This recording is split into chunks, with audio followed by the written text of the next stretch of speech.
लेकिन जो journey India में इंटर स्टेट ट्रांसमिशन की शुरू होती है। सो 1948 में ट्रांसमिशन नेटवर्क इंडिया में नहीं था, और इंटर स्टेट इंट्रा स्टेट छोड़ दो, कोई ट्रांसमिशन नेटवर्क नहीं था। जनरेट होता था, डिस्ट्रीब्यूट होता था, सीधे सिंपल है। आफ्टर 1948 जब इलेक्ट्रिसिटी सप्लाई एक्ट में स्टेट इलेक्ट्रिसिटी बोर्ड्स बनाए, they started local transmission networks which are mostly intra-state within the state, क्योंकि स्टेट इलेक्ट्रिसिटी बोर्ड ने जनरेटिंग कंपनी को भी एक्वायर कर लिया, डिस्ट्रीब्यूशन कंपनी को भी एक्वायर कर लिया। अब रिक्वायरमेंट थी कि कनेक्शन की, तो intra state transmission system state electricity boards ने बनाए 50s, 60s, 70s में। 70s तक हमारे पास इंटर स्टेट ट्रांसमिशन सिस्टम नहीं था इंडिया के पास। 1975 में जब गवर्नमेंट ऑफ इंडिया ने दो इंस्टीट्यूशंस इनकॉर्पोरेट करे, which is NTPC and NHPC, national hydro power corporation and national thermal power corporation, तब पहली बार लार्ज स्केल में इंटर स्टेट ट्रांसमिशन, और वो इंटर स्टेट ट्रांसमिशन नेटवर्क इसलिए बनाए गए because they were large hydro project, large thermal project, उनके power को इवैक्यूएट करना था। सो अगर उत्तराखंड में बिजली बन रही है तो मे बी मध्य प्रदेश में बिजली ट्रांसपोर्ट करनी थी, अगर हिमाचल प्रदेश में बिजली बन रही है तो पंजाब में ट्रांसपोर्ट करनी थी। तो इंटर स्टेट ट्रांसमिशन नेटवर्क के लिए फंडिंग स्टेट इलेक्ट्रिसिटी बोर्ड के पास इतनी मैसिव स्केल में नहीं थी। तो जो हमारी जनरेटिंग कंपनी है उन्होंने फंडिंग करके, तो NHPC was owner of a hydro power project, it was also owner of inter state transmission line. NTPC was owner of a thermal power station in maybe Chhattisgarh और Odisha, but it was also owner of inter state transmission line. ये reverse है situation, USA में उल्टा था। USA में जो discom थी it was owner of interstate transmission line. India में जो जनरेटिंग कंपनीज थी it was owner of interstate transmission line. So 1975 से पहली बार इंटरस्टेट ट्रांसमिशन लाइन इंडिया में बनने लगी। अब जब इंटरस्टेट ट्रांसमिशन लाइन बनने लगी तो एक रिक्वायरमेंट आई, why shouldn't we connect the entire grid of India. पूरा इंडिया कनेक्टेड नहीं है अभी, ठीक है। 1975 से इंटरस्टेट ट्रांसमिशन लाइन बन रही है, 70s, 80s, 85 तक अराउंड ये क्लियर हो गया था कि it is advantages for India to connect the entire India, ये क्लियर हो गया था। लेकिन कोई एक सिंगल अथॉरिटी या सिंगल बॉडी नहीं थी जो इंटरस्टेट ट्रांसमिशन लाइन बना रही थी या इस पे वर्क कर रही थी। सो गवर्नमेंट ऑफ इंडिया ने 1989 में कंपनी इनकॉर्पोरेट करी जिसका नाम था एनपीटीसी, नेशनल पावर ट्रांसमिशन कॉर्पोरेशन। और एनपीटीसी को यह काम देना था कि पूरे इंडिया की ग्रिड को कनेक्ट करे धीरे धीरे। 1989, अब 1990 में हमारे यहां इंडिया में क्राइसिस हुआ, फाइनेंशियल क्राइसिस, और उस फाइनेंशियल क्राइसिस में वर्ल्ड बैंक ने बोला we will help India only in two conditions. We need funding from the World Bank. We needed funding from International Monetary Fund. So International Monetary Fund and World Bank said कि भाई आप 5 sectors में reform करिए. If you do reform in 5 sectors, we will give you funding. Second sector जहां पे reform बोला था that was power sector. Power sector में national power private power policy आई जहां पे जनरेशन को अलाउ करा गया प्राइवेट सेक्टर में 1991 में. जब रोड शोज के लिए गवर्नमेंट ऑफ इंडिया गई पूरे फॉरेन कंट्रीज में, यूरोप में और यूएसए में, कि पावर सेक्टर को इनवाइट करने के लिए please come to India and invest in large generating companies so that we get foreign exchange also and we get power also. तो एनरॉन और बाकी जो प्राइवेट कंपनीज हैं उनका कहना था कि we need 2 facilities. One facility which they asked is कि all transmission networks of India should be shared asset. जैसे रोड है, road is a shared asset. Anybody can use roads provided he pays toll. Similarly, जो foreign investors थे या India के भी private investors थे, उन्होंने बोला भाई ट्रांसमिशन लाइन को आप शेयर्ड असेट बोल दो. और एक रीजन उसको शेयर्ड असेट बनाने का ये भी था कि भाई एक तरह से जब आप लार्ज जनरेटिंग स्टेशन लगा रहे हो, प्राइवेट पार्टी लगा रही है, तो उसको लगेगा कि भाई मेरा कॉम्पिटिटर कौन है, एनटीपीसी है, मेरा कॉम्पिटिटर कौन है, एनएचपीसी है, मेरा कॉम्पिटिटर कौन है, नाइबेली लिग्नाइट कॉर्पोरेशन है. अब इन सब के पास तो ट्रांसमिशन इवैक्यूएशन के लिए है, लेकिन मेरे पास ट्रांसमिशन लाइंस नहीं है. तो वन. सेकेंड, उनकी रिक्वेस्ट ये थी कि we are happy to invest in India, but जो टैरिफ डिटर्मिनेशन हो वो एक इंडिपेंडेंट बॉडी को करना चाहिए। अब क्वेश्चन ये होगा कि टैरिफ कैसे बनता था पहले। 1991 के पहले टैरिफ बनता था through it was called tariff by negotiations. तो GM general manager generating company का, जनरल मैनेजर डिस्ट्रीब्यूशन कंपनी का, दोनों आपस में बैठते थे, दोनों आपस में डिस्कस करते थे, अपना खर्चा वर्चा हिसाब किताब डिस्कस करके बोलते थे ठीक है we agree on this tariff, और वो टैरिफ बाय नेगोशिएशन में पावर परचेज एग्रीमेंट बनता था। प्राइवेट इन्वेस्टर्स का ये कहना था कि भाई tariff by negotiations will be disadvantages for us because we are not government. So जो डिस्कॉम है वो अपना टैरिफ हम पे थोपेंगे और हमारे पास कोई चॉइस नहीं होगी। बायर्स तो बहुत लिमिटेड है इंडिया में, डिस्कॉम बायर है बस, दैट्स इट। तो इसलिए उन्होंने बोला भाई टैरिफ जो बनेगा उस टैरिफ में जो भी हम इन्वेस्ट कर रहे हैं, जो भी हम ऑपरेशन एंड मेंटेनेंस की कॉस्ट लगा रहे हैं, जो भी हमारे एम्प्लॉइज की कॉस्ट है, जो भी जितनी भी हमारी कॉस्ट है, प्लस 16% रिटर्न ऑन इन्वेस्टमेंट, ये हम एक इंडिपेंडेंट बॉडी को देंगे। वो independent body, judicial body, regulatory body, वो बॉडी उन सबको कंसिडर करेगी, अपना बही खाता को, हिसाब किताब को, और बोलेगी ये टैरिफ है, और वो टैरिफ डिस्कॉम को और एनी कंज्यूमर को मानना पड़ेगा। ये दो रिक्वेस्ट करी। सो फर्स्ट रिक्वेस्ट ट्रांसमिशन से रिलेटेड है, तो फर्स्ट रिक्वेस्ट को हम डिस्कस करते हैं। अब to make all the transmission network a shared asset, government of India ने बोला ये जो हमने कंपनी बनाई है 1989 में, उसका नाम है एनपीटीसी, नेशनल पावर ट्रांसमिशन कॉर्पोरेशन। एक काम करते हैं, एनपीटीसी को ट्रांसफर कर देते हैं ट्रांसमिशन, इंटरस्टेट ट्रांसमिशन लाइन, तो शेयर्ड असेट बन जाएगा NTPC, national thermal power corporation. So national thermal power corporation एक तरफ है, एक तरफ नेशनल पावर ट्रांसमिशन कॉर्पोरेशन। बड़ा कंफ्यूजन, अभी भी मुझे कंफ्यूजन हो गया कि भाई क्या नाम है। तो उन्होंने सबसे पहले नाम चेंज करा, और नाम उसका 1992 में चेंज करके बनाया गया power grid, PGCIL, power grid corporation of India. Renaming करेगी उस company. During the time of renaming also उसमें जितने भी इंटरस्टेट ट्रांसमिशन नेटवर्क्स थे उनको सबको ट्रांसफर करा गया। 1991 में न्यूक्लियर पावर कॉर्पोरेशन के ट्रांसमिशन नेटवर्क को दिया गया पावर ग्रिड को। 1992 में नाइवेली लिग्नाइट कॉर्पोरेशन की जितने भी इंटरस्टेट ट्रांसमिशन लाइंस थी उनको दिया गया पावर ग्रिड को। 1993 में एनटीपीसी के जितने भी ट्रांसमिशन नेटवर्क्स हैं उनको दिया गया पावर ग्रिड को। एनएचपीसी के जितने भी इंटरस्टेट ट्रांसमिशन नेटवर्क्स हैं वो पावर ग्रिड में ट्रांसफर करेंगे। और NEEPCO, north eastern electric power company के जितने भी इंटरस्टेट ट्रांसमिशन नेटवर्क हैं उनको ट्रांसफर करा गया पावर ग्रिड में। इस तरह से power grid corporation of India बनी। ऑलराइट, और पावर ग्रिड कॉर्पोरेशन को बोला आप इंडिपेंडेंट गवर्नमेंट बॉडी हो, आप शेयर्ड असेट की तरह विदाउट डिस्क्रिमिनेशन, चाहे वो स्टेट जनरेटिंग कंपनीज हो, चाहे वो सेंट्रल सीपीएसयूज हो, चाहे वो प्राइवेट इंडिपेंडेंट पावर प्रोड्यूसर्स हो, सबको आप डिस्क्रिमिनेट मत करना टैरिफ में। शेयर्ड असेट है transmission lines. Okay, wonderful.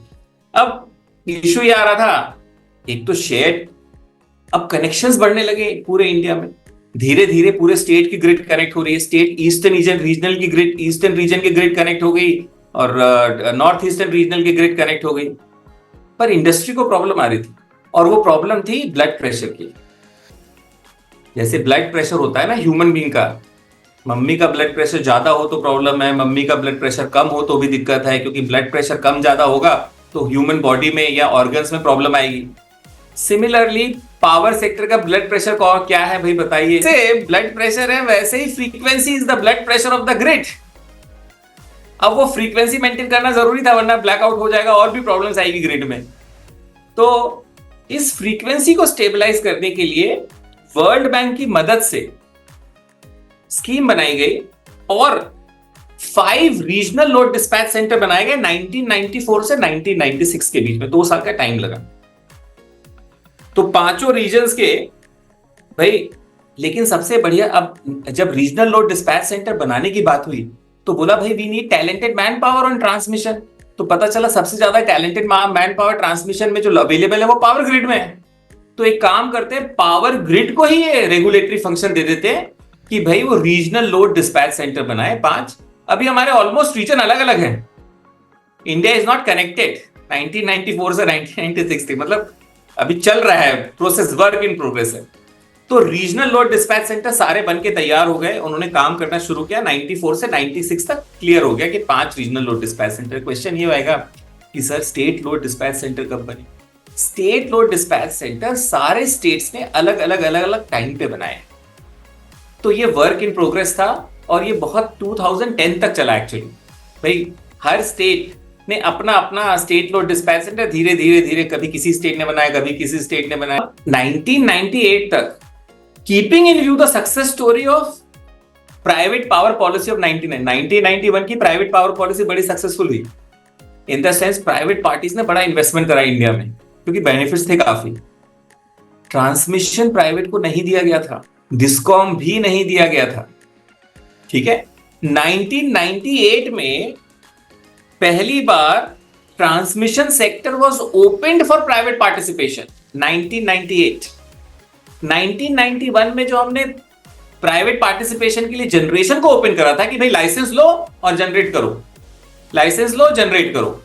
Similar situation 1998 में हमने क्रिएट करी विद अमेंडिंग दो जगह हमने, एक तो हमने नया एक्ट बनाया जिसको बोलते हैं इलेक्ट्रिसिटी रेगुलेटरी कमीशन एक्ट 1998 और दूसरा इलेक्ट्रिसिटी सप्लाई एक्ट 1948 को अमेंड करा। अभी इलेक्ट्रिसिटी एक्ट 2003 आया नहीं है, अभी हम उसके पहले की 1998 में पहुंचे हैं, उसकी बात कर रहे हैं।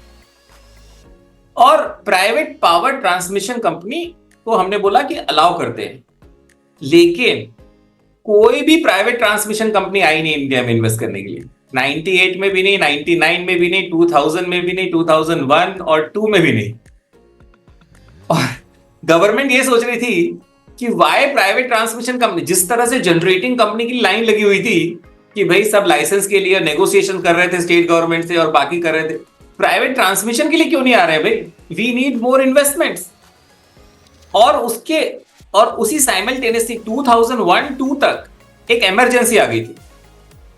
अभी इलेक्ट्रिसिटी एक्ट का ड्राफ्ट बन गया था 2001 में और पार्लियामेंट में डिस्कशन चल रहा था और स्टैंडिंग कमिटी को ऑफ एनर्जी को भी दे दिया कि भाई पार्लियामेंट में क्या होता है, कुछ हम क्या करते हैं, पूरा पार्लियामेंट कभी एक एक्ट को बोलता है कि यार हम इतना टाइम क्यों इन्वेस्ट करें एक एक्ट को डिस्कस करने में, तो वो क्या करते हैं अपनी अपनी स्टैंडिंग कमेटी, हर पार्टी से कुछ कुछ मेंबर ऑफ पार्लियामेंट जो एक्सपर्ट है उस सेक्टर में, मतलब उस सेक्टर, जैसे मान लीजिए पावर सेक्टर में कांग्रेस के 5 लोग एक्सपर्ट हैं और बीजेपी के 4-5 लोग एक्सपर्ट हैं, कुछ अलग अलग पार्टी के लोग एक्सपर्ट, उन सबका आप एक समझ लीजिए कमेटी बना देते हैं। इसको हम बोलते हैं स्टैंडिंग कमेटी ऑन एनर्जी। वो कभी भी इलेक्ट्रिसिटी एक्ट में कोई भी अमेंडमेंट होगा या उसमें कंटेंशियस इश्यू होगा कोई, तो वो बोलते हैं काम करते हैं भाई इन स्टैंडिंग कमेटी को दे देते हैं, let them do research, let them understand, let them have meeting and recommend to the parliament, जिससे पार्लियामेंट का जो समय है वो थोड़ा बच जाए। तो वैसे स्टैंडिंग कमेटी के पास आ गया और वो डिस्कशन पार्लियामेंट में शुरू हो गया इलेक्ट्रिसिटी एक्ट का। लेकिन 2002 में एक इमरजेंसी ये आ गई, एक हमारा प्रोजेक्ट था तला हाइड्रो इलेक्ट्रिसिटी प्रोजेक्ट भूटान का। वो 1200 मेगावाट के आसपास है, कोई अगर बता सकता है एग्जैक्ट मेगावाट तो बता दे, मतलब ये समझ लीजिए 1000 मेगावाट प्लस का प्रोजेक्ट था। और ये क्लियर हो गया था तब तक, ये 1985 से गवर्नमेंट ऑफ इंडिया और गवर्नमेंट ऑफ भूटान के साथ नेगोशिएशन चले, 1995 में 85 से करीब 95 में डीपीआर बनी, स्लो प्रोसेस, फिर इन्वेस्टमेंट शुरू हुआ। अब पता चला कि 2006 में एनी हाउ वो कमीशन हो जाएगा, सीओडी। अभी 2002 चल रही है, 2006 मतलब 3-4 साल में वो कमीशन होने वाला है प्रोजेक्ट। लेकिन इंडिया गवर्नमेंट में जो बायलैटरल एग्रीमेंट है उसमें हमने कहा था हम सारी पावर खरीदेंगे, लेकिन खरीद के करेंगे क्या उस पावर का, और उसको इवैक्यूएट कहां करेंगे, कौन यूज करेगा उस पावर को। तो जब नॉर्थ ईस्टर्न स्टेट से पूछा गया कि would you like to purchase that power, तो उन्होंने मना कर दिया कि हमें जरूरत ही नहीं उतनी पावर की, नीप को भी काम कर रहा है, बाकी भी प्रोजेक्ट चल रहे हैं, हमारा इतनी डिमांड नहीं है। ईस्टर्न रीजन जब वेस्ट बंगाल को और बिहार को बोला गया, उन्होंने बोला हमें भी जरूरत नहीं भाई। बिहार की गवर्नमेंट में ये भी डिस्कस हो गया कि more power more losses, no power no losses, ये वहीं से आया है। तो हमें भैया हमें नहीं चाहिए पावर, आप छोड़ो। तो ये, लेकिन power NCR national capital region को जरूरत थी, दिल्ली के आसपास, वो बोले हमें चाहिए पावर। अब तला भूटान कहां पे, आप अगर मैप देखोगे इंडिया में तो भूटान कहां पे टॉप पे है नॉर्थ ईस्ट में, और दिल्ली जो है वो मतलब एक 1200 किलोमीटर का, 1000+ किलोमीटर का डिफरेंस है, और 1000+ मेगावाट को ट्रांसपोर्ट करना है। उसके लिए कम से कम 3-4 साल तो आपको लगेंगे ट्रांसमिशन लाइन लगाने में, और 2001 और 2 चल रहा है। तो गवर्नमेंट ऑफ इंडिया ने सारे प्राइवेट पार्टी को बोला भाई हमें जॉइंट वेंचर, हमें प्राइवेट इन्वेस्टमेंट चाहिए, तो अल्टीमेटली टाटा पावर एक कंसेंसस बना कि Tata Power is ready to do investment, पर उन्होंने दो कंडीशंस रखी। फर्स्ट कंडीशन जो उन्होंने रखी, उन्होंने ये बोला कि भाई ये जॉइंट वेंचर होगा, पब्लिक प्राइवेट पार्टनरशिप, क्योंकि हम अकेले नहीं करना चाहते, क्योंकि फर्स्ट प्राइवेट ट्रांसमिशन कंपनी बनेगी। तो उन्होंने गवर्नमेंट एग्रीड। सेकेंड कंडीशन ये रखी उन्होंने कि हम डोमिनेंट प्लेयर हो गए, माइनॉरिटी प्लेयर नहीं होंगे हम। तो ये डिसाइड हुआ 51% शेयर होल्डिंग होगी टाटा पावर की एंड 49% शेयर होल्डिंग होगी पावर ग्रिड कॉर्पोरेशन की। इस तरह से ताला का ट्रांसमिशन लाइन, उसको पहले नाम दिया गया ताला ट्रांसमिशन कॉर्पोरेशन, बाद में उसका नाम चेंज करके अभी चेंज करके बोल दिया था पावर लिंक्स ट्रांसमिशन कंपनी। इस तरह से आप लोग बता सकते हैं चैट बॉक्स में क्या नाम है ये। तो उसके और कंप्लायंसेस जो है ट्रांसमिशन के, उस ट्रांसमिशन लाइन में शेप हुए हैं कंप्लायंसेस ट्रांसमिशन के, तो वो भी हम डिस्कस करेंगे। पर अभी के लिए ये है कि first private transmission company was incorporated, क्योंकि मेजॉरिटी इसलिए मैं प्राइवेट बोल रहा हूं। एंड 2006 में इसने कमीशन भी कर लिया अपनी ट्रांसमिशन लाइन को, और वहां पे ताला हाइड्रो पावर भी कमीशन हो गया, तो पावर इवैक्यूएट होना शुरू हो गई। अब जो धीरे धीरे हमारी ग्रिड 2003 में भी एक मेजर डेवलपमेंट है। 2003 में हमने नॉर्थ ईस्ट और ईस्टर्न ग्रिड को वेस्टर्न ग्रिड से कनेक्ट कर लिया था, और 2006 में हमने नॉर्दर्न ग्रिड को भी कनेक्ट कर लिया। तो ऑलमोस्ट जो नॉर्थ पूरा इंडिया है, नॉर्थ ईस्ट नॉर्थ वेस्ट एक ही ग्रिड बन गया था। सिर्फ सदर्न ग्रिड हमारी बची थी, जो हमने फिर 2013 में कनेक्ट करा नेशनल ग्रिड से।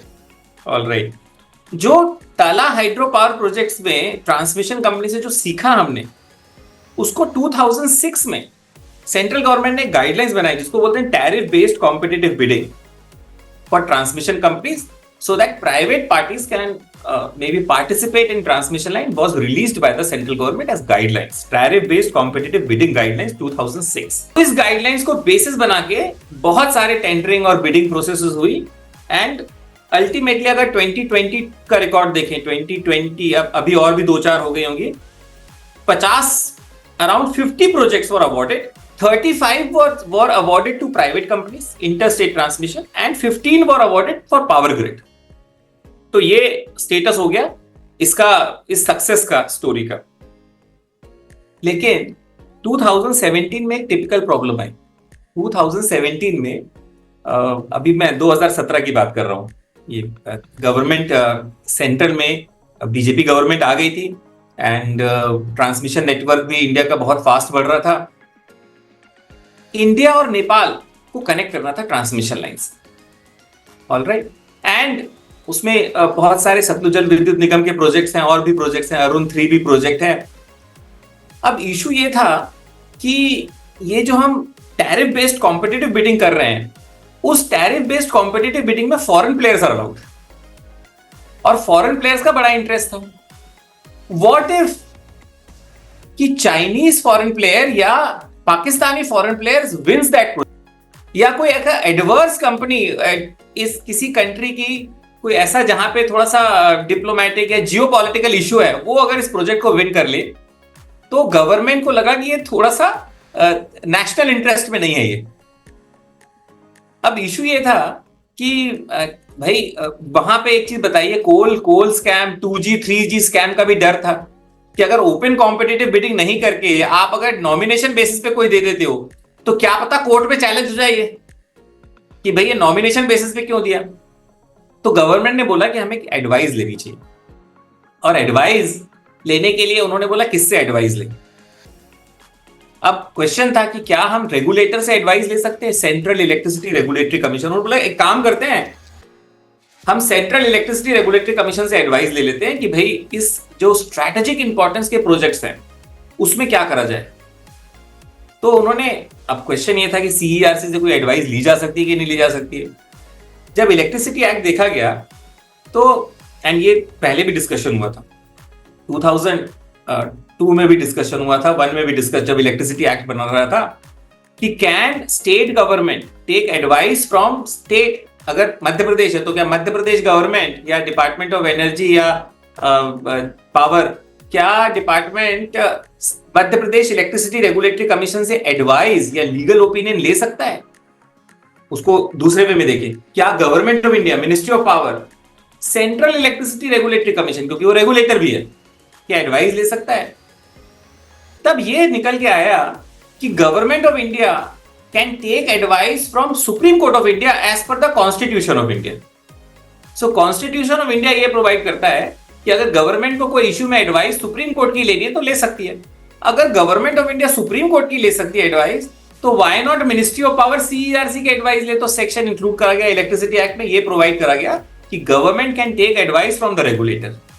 उस बेसिस पे 2017 में सेक्शन 79(2) इन्वोक करके गवर्नमेंट ऑफ इंडिया ने CERC, central electricity regulatory commission से एडवाइस ली कि भाई क्रॉस बॉर्डर ट्रेड है, whether competitive bidding is applicable, जो 2006 से चल रही है, जहां पे इतने सारे प्रोजेक्ट्स प्राइवेट कंपनीज को सबको अवार्ड हुए हैं, वो स्ट्रैटेजिक इंपॉर्टेंस के जो प्रोजेक्ट्स हैं उसमें भी है क्या, एप्लीकेबल है क्या।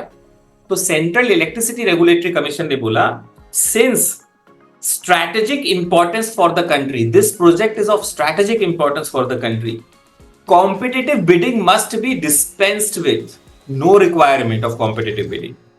आप नॉमिनेशन बेसिस पे दे दो उसको, provided it is a government company.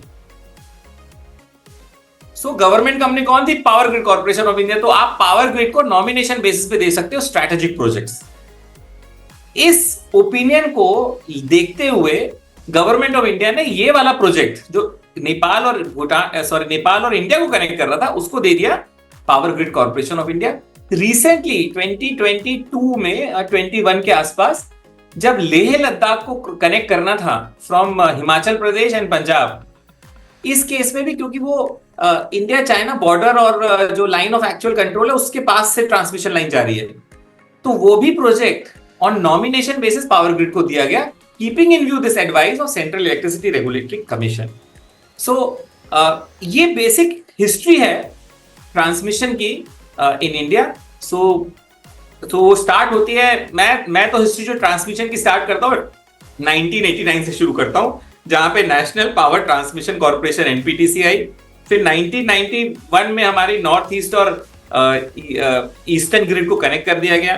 1992 में पावर ग्रिड बन गया, power grid corporation of India. 1991 में नई दिल्ली न्यूक्लियर पावर कॉर्पोरेशन को ट्रांसमिशन एसेट्स को ट्रांसफर करा गया पावर ग्रिड में। 1992 में नई दिल्ली लिग्नाइट कॉर्पोरेशन के पावर इंटरस्टेट ट्रांसमिशन को ट्रांसफर करा पावर ग्रिड में।